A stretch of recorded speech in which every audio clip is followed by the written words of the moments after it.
bien-aimé de Café Évangile, voyant Jésus venir vers lui, Jean le Baptiste déclara « Voici l'agneau de Dieu qui enlève le péché du monde ».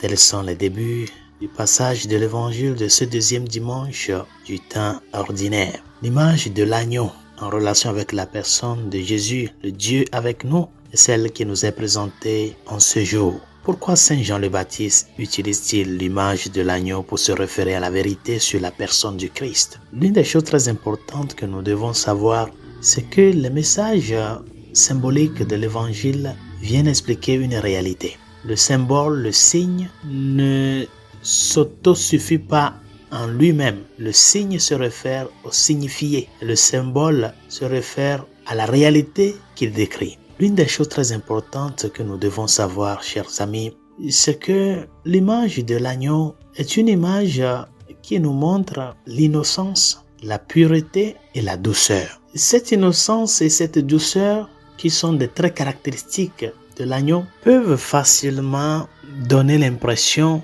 de que l'agneau est un animal vulnérable. Du sens de que on peut toutefois facilement abuser de cette douceur et de cette innocence. Mais quelle est la signification de l'agneau pour le peuple juif? Rappelez bien l'épisode de la libération du peuple d'Israël de la servitude égyptienne en Exode chapitre 12, quand Yahvé a donné les instructions à Moïse de que la nuit là, chaque famille doit sacrifier un agneau et marquer avec le sang de l'agneau les portes, les franges des portes, qui sera le signe pour eux, afin que quand lui passera, il ne leur fera pas de mal. L'agneau, par conséquent, depuis la Pâque juive, la première Pâque juive, est reconnu comme l'animal dont l'Holocauste ouvrirait la porte du pardon pour les péchés commis contre Yahvé et par conséquent restaurer la relation qui a été détruite par le péché. Par conséquent, lorsque Jean-Baptiste présente Jésus à ceux qui le suivaient comme l'agneau de Dieu, cela signifie que c'est en lui, le Christ,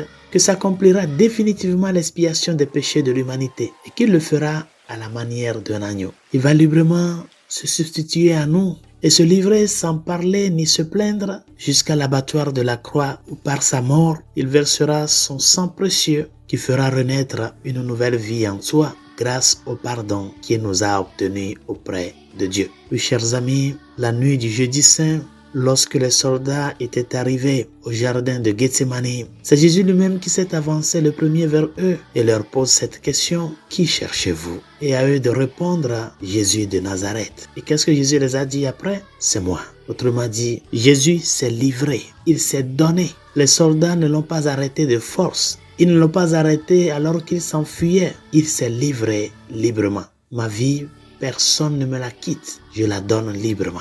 Qu'est-ce que cela signifie pour nous? Que nous devons prendre conscience que nous avons été sauvés par don et non par droit. Et que le sang qui a payé notre dette est celui de Dieu, le Dieu fait homme. Notre premier devoir envers lui, par conséquent, doit être celui de la gratitude.